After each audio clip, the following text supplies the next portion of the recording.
Hello ছাত্রছাত্রীরা, এর আগের ক্লাসে আমি গ্রামীণ বসতি পড়িয়েছি। আজ যেটা পড়াবো গ্রামীণ বসতির ধাঁচ বা রুরাল সেটেলমেন্ট। গ্রামীণ বসতি আমরা আর একটু স্মরণ করে দিই, কাদের বলবো না, গ্রামীণ বসতি হচ্ছে গ্রামে অনুকূল পরিবেশে বিভিন্ন জায়গায় বসতিগুলো গড়ে ওঠে, তাদের আমরা বলি গ্রামীণ বসতি। কোথাও দেখেছি গোষ্ঠীবদ্ধভাবে, কোথাও দেখেছি দণ্ডাকৃতি, কোথাও ইতস্তত বা বিক্ষিপ্তভাবে। তাহলে যেভাবেই বসতিগুলো গড়ে উঠুক, সেই বসতিগুলোর একটা ধাঁচ বা প্যাটার্ন আছে। এইভাবে গ্রামীণ বসতি বা প্যাটার্নগুলো মোটামুটি আমরা 12টা ভাগে ভাগ করতে পারি। তার গুরুত্বপূর্ণ ভাগগুলো আমি তোমাদের কাছে উপস্থাপন করবো, একটু মনোযোগ দিয়ে শোনো। দেখো, গ্রামীণ বসতির ধাঁচ হচ্ছে, এখানে লিখেছি আয়তাকার, বর্গাকার, দণ্ডাকার, বৃত্তাকার, এল আকৃতি, ওয়াই আকৃতি এবং নক্ষত্রাকার। এই বসতিগুলো আমরা কাকে বলবো? এই যে লাল কালিতে দেখা একটা রাস্তা এঁকেছে, এই রাস্তা বরাবর যদি এইভাবে বসতিগুলো গড়ে ওঠে, অর্থাৎ আমরা যদি এটাকে একটা কল্পনা করি একটা আয়তক্ষেত্রের মতো, তখন এটাকে আমরা বলতে পারি আয়তাকার বসতি। আবার এটা যদি বর্গক্ষেত্রের মতো চারদিকে বসতিগুলো সমান আকৃতি বিশিষ্ট হয়, তখন আমরা তাদের বলবো বর্গাকার বসতি। এবার দেখো, এই রাস্তার বরাবর যদি লম্বভাবে দুদিকে বসতি গড়ে ওঠে, তখন তাকে আমরা বলতে পারি দণ্ডাকার বা রৈখিক বসতি। এবং এই বসতিটা যদি একটা প্যাটার্ন বৃত্তাকার বা গোলক টাইপের চতুর্দিকে বসতিটা এখানে গড়ে ওঠে, তখন তাকে আমরা বলতে পারি বৃত্তাকার বসতি। আবার একটি রাস্তা চলে গেছে, আর একটা রাস্তা সমকোণে এসে মিলন ঘটলে রাস্তার দুই পাশে যদি বসতি গড়ে ওঠে, তখন আমরা সেটাকে বলতে পারি এল আকৃতি বসতির ধাঁচ। এবারে এইটা যদি দুদিকে বেড়ে যায় রাস্তা বরাবর, তখন এটা আমরা ইংরাজি টি অক্ষরের মতো দেখতে হবে, উল্টো দিকে টি, তখন আমরা তাদেরকে বলতে পারি এই বসতিটাকে যে টি আকৃতি বসতি। এবারে দুটো রাস্তা এসে একটা জায়গায় মিলিত হলো, এবং এই রাস্তা থেকে আবার বেরিয়ে গেল, অর্থাৎ তিনটে রাস্তার সঙ্গম স্থলে যদি বসতি গড়ে ওঠে, সেই বসতিটার আকৃতি হবে ইংরাজি ওয়াই অক্ষরের মতো, তখন এটাকে আমরা বলতে পারি যে ওয়াই আকৃতি বসতি। বিভিন্ন রাস্তা, এইদিকে যেমন চারটে রাস্তা আছে, এইদিকে একটা রাস্তা, এইদিকে রাস্তা, বিভিন্ন রাস্তা যদি একটা জায়গায় এসে মিলিত হয়ে প্রত্যেকটা রাস্তার ধারে ধারে যদি বসতি গড়ে ওঠে, তখন সেই বসতিটা দেখতে নক্ষত্রের মতো হয়, তখন তাকে আমরা বলবো নক্ষত্র আকৃতি বসতি। এবার দেখো, দ্বিতীয় যেটা আমি আলোচনা করব সেটা হচ্ছে গ্রামীণ বসতির কার্যাবলী ভিত্তিক প্রকারভেদ। তাহলে গ্রামীণ বসতির কার্যাবলী ভিত্তিক, অর্থাৎ গ্রামে যারা বসবাস করে তারা কোন কোন পেশা বা কাজের সঙ্গে যুক্ত। যেমন কিছু গ্রাম আছে কৃষিভিত্তিক, অর্থাৎ সেই গ্রামের অধিবাসীদের প্রধান কাজই হচ্ছে কৃষিকাজ। তাহলে কৃষির ওপর নির্ভর করে যে বসতি গড়ে ওঠে তাদের আমরা বলি কৃষিভিত্তিক গ্রাম।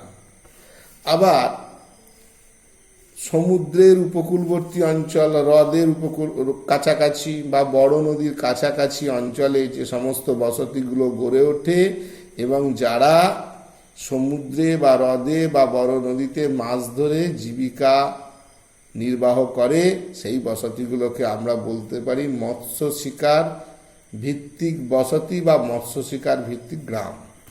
তারপরে আছে বনভিত্তিক গ্রাম, অর্থাৎ বিভিন্ন বন, বিশেষ করে মালভূমি অঞ্চলের, যেমন আমাদের ভারতবর্ষের ছোটনাগপুর মালভূমি অঞ্চল আছে, সেই ছোটনাগপুর মালভূমি অঞ্চলে বনভূমির প্রান্তে যে গ্রামগুলো গড়ে ওঠে তাকে বলি বনভিত্তিক গ্রাম। এখানে সাধারণত গাছপালায় ভর্তি, সেই জন্য এই গ্রামগুলোকে অনেক সময় বলা হয় সবুজ গ্রাম।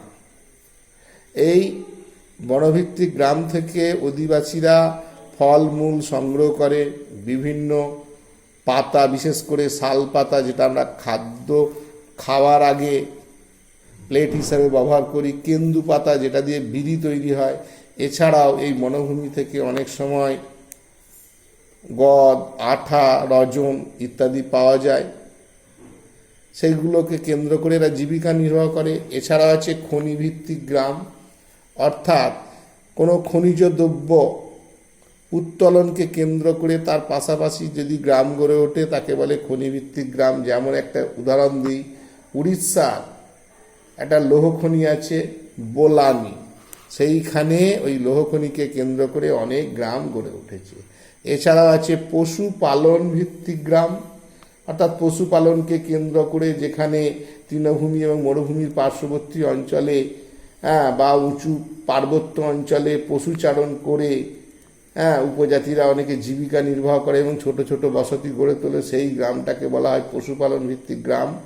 সাধারণত এই পশুপালন ভিত্তিক গ্রামে ভারতবর্ষের পশ্চিম হিমালয় অঞ্চলে দেখা যায়, রাজস্থানে দেখা যায়। পশ্চিম হিমালয়ে যে উপজাতিরা এই জীবিকাটা নির্বাহ করে সেই উপজাতিটার নাম হচ্ছে গন্দি বা গদ্দি উপজাতি। আর রাজস্থানে যারা করে তাদের নাম হচ্ছে বাঞ্জারা গোষ্ঠীর উপজাতি মানুষ। এছাড়াও আছে দেখো বাজার ভিত্তিক গ্রাম, অর্থাৎ একটি নির্দিষ্ট জায়গাতে দৈনিক বা সপ্তাহে নির্দিষ্ট সময় বাজার বসে এবং সেখানে বাণিজ্য কেন্দ্র গড়ে ওঠে। সেই বাণিজ্য কেন্দ্রস্থলকে কেন্দ্র করে যে গ্রামগুলো গড়ে ওঠে তাকে বলা হচ্ছে বাজার ভিত্তিক গ্রাম। এছাড়াও আছে শিল্প ভিত্তিক গ্রাম, অর্থাৎ কুটির শিল্প, মৃৎশিল্প, ধাতব শিল্প ইত্যাদি কেন্দ্র করে যে গ্রামগুলো গড়ে ওঠে তাকে বলা হচ্ছে শিল্পভিত্তিক গ্রাম। অর্থাৎ শিল্প কাজই হচ্ছে এখানকার অধিবাসীদের প্রধান জীবিকা। যেমন পশ্চিমবঙ্গের ধনেখালি, বেগমপুর, এখানকার কি শিল্প বিখ্যাত জানো? তাঁত শিল্প। আবার মৃৎশিল্প যেমন আছে পাঁচমুড়া, ধাতব শিল্প আছে কাঞ্চনলতা গ্রাম। এছাড়াও মরুভূমি অঞ্চলে মরুভূমিতে উটের দল নিয়ে পথিকরা যাবার সময় তার দুই ধারে ছোট ছোট তাঁবু খাটিয়ে একটা গ্রাম গড়ে ওঠে, সেই গ্রামগুলোকে ক্যারাভান সরাই বা ক্যারাভান গ্রাম বলা হয়। এরপরে দেখো পৌরসভা। আমরা প্রধান গ্রাম ভিত্তিক গ্রাম, আমরা গ্রামীণ বসতি শেষ করলাম। এরপরে যে দ্বিতীয় টপিক তোমাদের শ্রেণী বিভাগে বসতি দেখেছিলাম, একটা হচ্ছে গ্রাম ভিত্তিক, একটা হচ্ছে পৌরসভা ভিত্তিক। পৌরসভা ভিত্তিক বা শহর ভিত্তিক আমরা বলতে পারি। পৌরসভা ভিত্তিক, আমরা পৌরসভা ভিত্তিক বা শহর কাকে বলে সেটা আমাদের একটু জানতে হবে। যে জনপদে লোক সংখ্যা কমপক্ষে ৫,০০০ জন বসবাস করে এবং প্রতি বর্গ কিলোমিটারে জনঘনত্ব ৪০০ জন এবং ৭৫% লোক যেখানে অকৃষিকার্যের সঙ্গে যুক্ত, সেই জায়গাকে আমরা বলতে পারি পৌরসভা। এই পৌরসভাকে পরিচালনা করে মিউনিসিপ্যালিটি।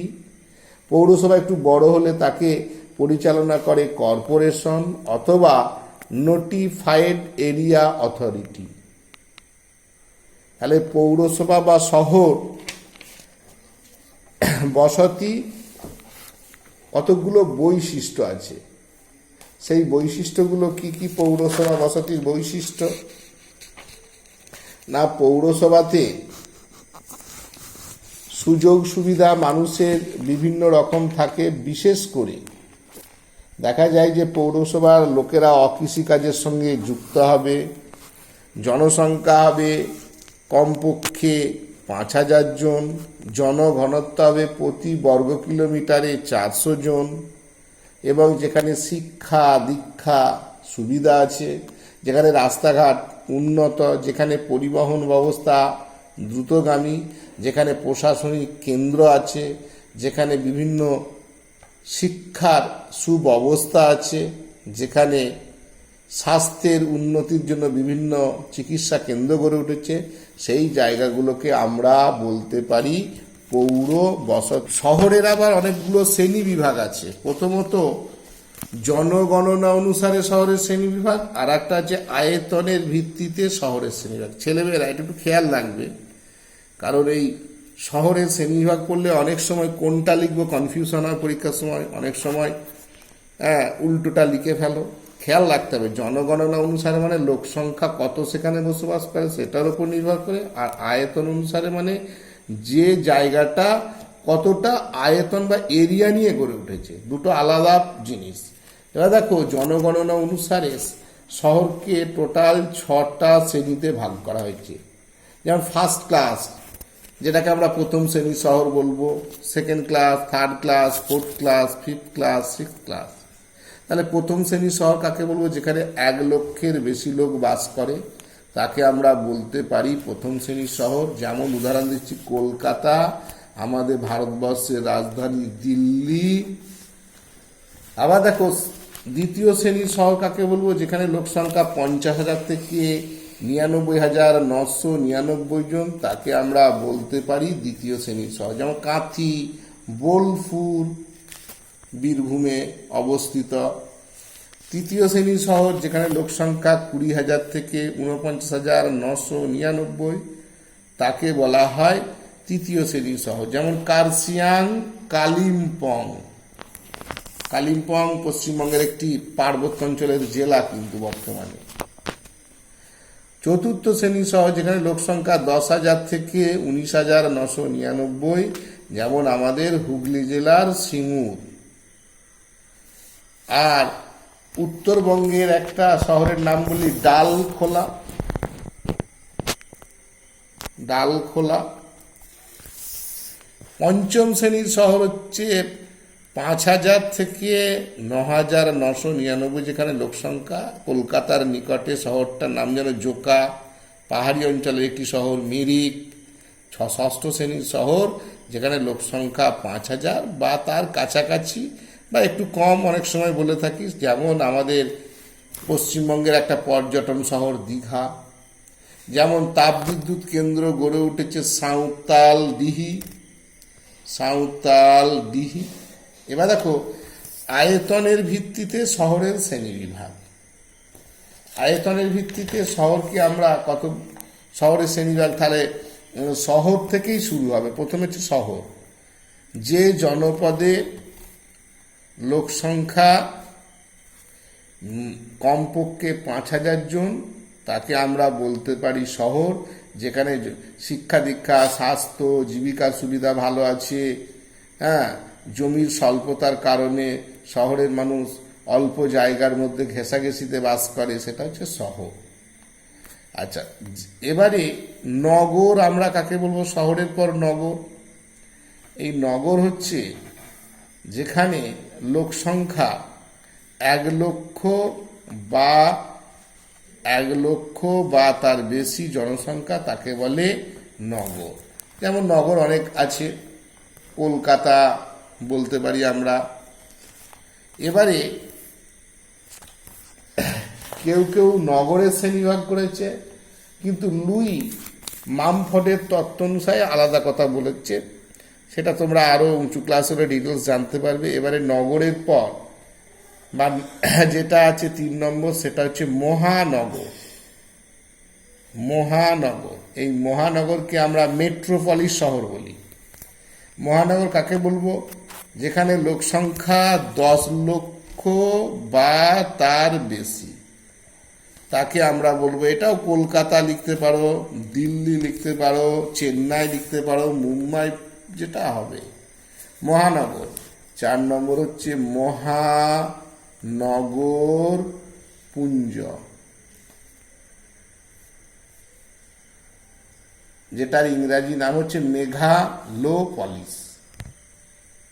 কাকে বলে না, মেঘালোপলিস হচ্ছে মহানগরের বিস্ফোরিত রূপ, মহানগর পুঞ্জ, অর্থাৎ মহানগরের বর্ধিত পার্শ্ববর্তী গ্রামগুলো বা ছোট ছোট শহরগুলো যখন আয়তনে বৃদ্ধি পেয়ে ওর সাথে যুক্ত হয় তখন তাকে আমরা বলি মহানগর পুঞ্জ। যেমন জাপানের টোকিও। আর আমরা যদি পশ্চিমবঙ্গের বলি তাহলে বলতে হবে বৃহত্তর কলকাতা বলতে হবে, এই বৃহত্তর কথাটা যোগ করতে হবে। 5 নম্বর হচ্ছে মেগা সিটি। কাকে বলবো মেগা সিটি না, যে শহরের লোক সংখ্যা 50 লক্ষ বা তার বেশি তাকে মেগা সিটি বলে। যেমন মুম্বাই, দিল্লি, সাংহাই, টোকিও, বৃহত্তর কলকাতা ইত্যাদি। এছাড়াও আছে পৌরপিণ্ড, আরবান এগ্লোমেরেশন। মূল মহানগরের চারপাশে যখন ছোট ছোট পৌর এলাকা থাকে, আয়তনে বাড়তে বাড়তে মূল মহানগরের সঙ্গে এদের একত্রীভবন ঘটে, তখন তাকে আমরা বলতে পারি পৌরপিণ্ড। নেক্সট, পৌরপুঞ্জ বা কনারবেশন কাকে বলবো না, একই পথের দ্বারা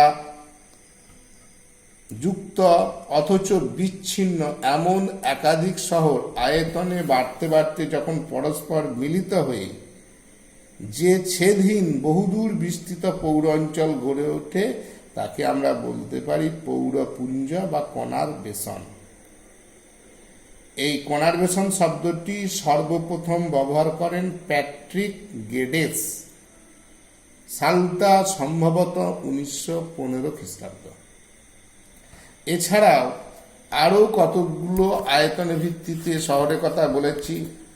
ইওপলিস, এটা হলো গ্রামীণ চরিত্রের ছোট শহর। তারপর দিয়ে আছে একুইনোপলিস, তা বসতি তখনই গড়ে উঠবে যখন গোটা বিশ্ব জুড়ে নগরায়ন ঘটবে, মানে গোটা বিশ্বটাই শহর, গ্রাম বলে থাকবে না, শুধু শহরে পরিণত হবে, তখন একুইনোপলিস বলে। এটা এ ধরনের বসতি বাস্তবে এখন পর্যন্ত কিন্তু গড়ে ওঠে না। টাইরানোপলিস, যখন প্রায় গোটা দেশ নগরে পরিণত হবে, যেমন ব্রিটিশ যুক্তরাজ্যের এরকম অবস্থা হয়েছে।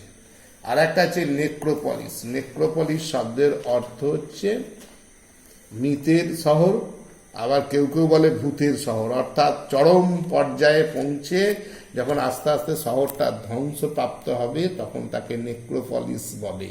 যেমন ব্যাবিলন, মহেঞ্জোদারো, হরপ্পা ইত্যাদি সভ্যতার ফলে সেই শহরগুলো নিশ্চিহ্ন হয়ে গেছে। এরপরে দেখো পৌরবসতির রূপ বা নকশা। এই যে পৌরবসতি, ধরো এটা গোটাটা পৌরবসতি, এই পৌরবসতিকে নকশা বা প্যাটার্নকে দুটো ভাগে ভাগ করা হয়েছে। একটা হচ্ছে পৌরবসতির অভ্যন্তরে আর একটা হচ্ছে বাহ্যিক। এই অভ্যন্তরে, পৌরবসতির অভ্যন্তরে কি কি অবস্থায় কি থাকবে না, পৌরবসতির এই মধ্যে থাকবে রাস্তা, ঘরবাড়ি, কর্মধারা প্রভৃতি। বড় বড় অনেক রাস্তা এসে ছেদ করবে এর মধ্য দিয়ে। আর পৌরবসতির মাঝে একটা অঞ্চল থাকবে যেটাকে আমরা ইংরেজিতে বলি সিবিডি। এর ফুল ফর্ম হচ্ছে সেন্ট্রাল বিজনেস ডিস্ট্রিক্ট, বা বাংলাতে বলে কেন্দ্রীয় বাণিজ্য এলাকা। যেমন উদাহরণ দিতে পারি বড় বাজার, কলকাতার বড় বাজার, আমরা সবাই নাম শুনেছি, তোমরাও নাম শুনেছ। আর আছে বিবাদী, বিবাদী বাগ, এটা short form Binoy Badal Dinesh bug. এটা হচ্ছে কেন্দ্রীয় বাণিজ্য এলাকার অংশ। আর শহরের উপকণ্ঠের বাইরে এরকম গোল করেও হতে পারে, লম্বা আকৃতি হতে পারে। সেখানটা নির্ভর করে কিসের ওপর না, সেখানে লম্বাটে হতে পারে, বৃত্তাকার হতে পারে, উপবৃত্তাকার হতে পারে। পৌর বসতির বাহ্যিক নকশা অর্থাৎ সেখানে সাইট অ্যান্ড সিচুয়েশন যেমন থাকবে, অর্থাৎ যেমন বিস্তৃতি যেদিকে থাকবে সেইভাবে গড়ে ওঠে। এটা হচ্ছে পৌর বসতির বাহ্যিক নকশা। তাহলে পৌর বসতির নকশা দুটো, একটা হচ্ছে অভ্যন্তরীণ নকশা, একটা হচ্ছে বাহ্যিক নকশা। এবার দেখো কার্যাবলীর ভিত্তিতে পৌর বসতির শ্রেণী বিভাগ করো। অর্থাৎ এখানকার পৌর বসতি যেমন প্রশাসনিক শহর, এরকম বিভিন্ন ধরনের শহর আমাদের ভারতবর্ষে গড়ে উঠেছে। পৃথিবীতেও আছে প্রশাসনিক শহর, হচ্ছে যেখানে থেকে প্রশাসনিক কাজকর্ম হয়, যেমন জেলার সদর শহর, রাজধানী শহর, মহকুমা শহর। যেমন আমাদের দেখো মহকুমা শহর হচ্ছে আরামবাগ। এই আরামবাগ থেকে এসডিও, বিডিও, এসপি ইত্যাদি এরা প্রশাসন কার্য পরিচালনা করে, বিডিও আছেন। এবার আছে প্রতিরক্ষামূলক শহর, প্রতিরক্ষা সংক্রান্ত শহর, অর্থাৎ যেখানে শহর গড়ে ওঠে প্রতিরক্ষা সংক্রান্ত, সেনাবাহিনী প্রশিক্ষণ কেন্দ্র গড়ে তাদের শিক্ষা, স্বাস্থ্য ইত্যাদি ব্যবস্থা আছে। হ্যাঁ, মহামারী বা যুদ্ধের সময় তাদের প্রশিক্ষণ দিয়ে সেই সমস্ত মোকাবিলা করা। যেমন ভারতবর্ষের একটি উল্লেখযোগ্য হচ্ছে পাঁচমারি,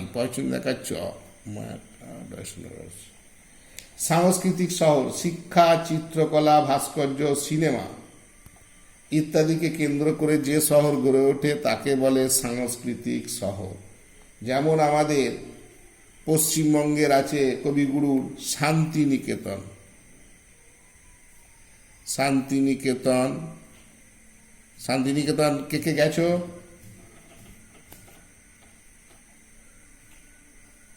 নাম শুনেছো তো? আচ্ছা, এবার দেখো পণ্যদ্রব্য সংগ্রহ শহর, অর্থাৎ খনিজ উত্তোলনাঞ্চলকে কেন্দ্র করে বা মৎস্য কেন্দ্র করে যেখানে শহর গড়ে ওঠে, যেমন নরওয়ে, সুইডেন, ফিনল্যান্ড, এগুলো সব বাইরেকারের দেশ। এছাড়াও আছে পর্যটন শহর। বিভিন্ন পর্যটনকে কেন্দ্র করে যখন কোনো শহর গড়ে ওঠে তখন তাকে বলা হচ্ছে পর্যটন শহর। তাহলে পর্যটন শহর হচ্ছে কুলু, মানালি ইত্যাদি। এছাড়া আছে বসতি শহর, এখানে কেবলমাত্র বসবাসের উদ্দেশ্যেই শহর গড়ে ওঠে, যেমন সল্টলেক, নিউ টাউন, বৈষ্ণবঘাটা, পাটুলি। এই সমস্ত হচ্ছে কার্যাবলী ভিত্তিতে পৌরবসতির শ্রেণী বিভাগ। এবারে নেক্সট যেটা তোমাদের সর্বশেষ আলোচনা করব সেটা হচ্ছে ভারতের নগরায়নের সমস্যা। ভারতের তো শহর, নগর, মহানগর পুঞ্জ, মেগা সিটি, পৌরপিণ্ড, কনারবেশন ইত্যাদি গড়ে উঠেছে। এখানকার কিছু সমস্যা আছে, যে সমস্যাগুলো হচ্ছে না, এখানে গ্রাম থেকে অনেক লোক শহরে এসে গ্যাদাগেদি করে